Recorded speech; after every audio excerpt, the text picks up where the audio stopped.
মঙ্গলবার বিকালে গোসাইগাঁওয়ের 1076 নং শতবিল শুভানন্দপুর এলপি স্কুলে আকস্মিক পরিদর্শনে যান বিধায়ক রূপম চন্দ্র রায়। বিদ্যালয়ে গিয়ে তিনি স্কুলের সাম্প্রতিক পরিস্থিতি ও পরিকাঠামো খতিয়ে দেখেন। পরিদর্শনকালে বিদ্যালয়ের চারপাশের বেহাল পরিবেশ ও অপরিচ্ছন্নতা অবস্থা দেখে ক্ষোভ প্রকাশ করলেন বিধায়ক। স্কুল চত্বরে ছড়িয়ে ছিটিয়ে থাকা আবর্জনা ও পরিত্যক্ত সামগ্রী দেখে তিনি সন্তোষ প্রকাশ করেন এবং প্রধান শিক্ষক আনন্দ দাসকে বিদ্যালয়ের পরিবেশ ও শৃঙ্খলা রক্ষার বিষয়ে কড়া নির্দেশ দেন।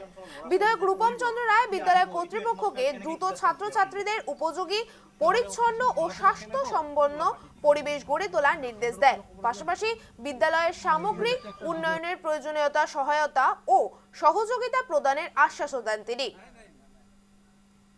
গোসাইগাঁওয়ের শুভানন্দপুর এলপি স্কুলে আকস্মিক পরিদর্শন যায় বিধায়ক। স্কুলের বেহাল পরিবেশ দেখে ক্ষুব্ধ হন বিধায়ক রূপম চন্দ্র রায়। স্কুলের প্রধান শিক্ষককে বিদ্যালয়ের পরিবেশ ও শৃঙ্খলা রক্ষার বিষয়ে কড়া নির্দেশ দেন তিনি।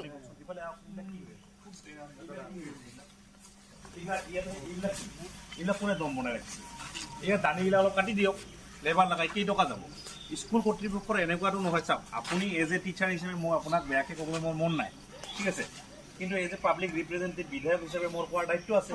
এই অঞ্চলৰ ল'ৰা ছোৱালীৰ ভৱিষ্যত সুৰক্ষাৰ কাৰণে মোৰ কথা কোৱাৰ দায়িত্ব আছে।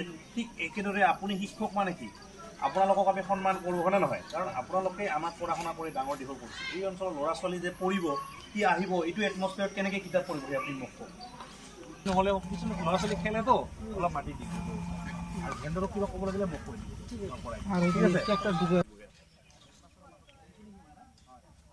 প্ৰব্লেম নাই ইফালে? নাই। আপুনি ইয়াৰ পৰা পাকাৰ হয় নহয়, চিধা কৰি পেলাই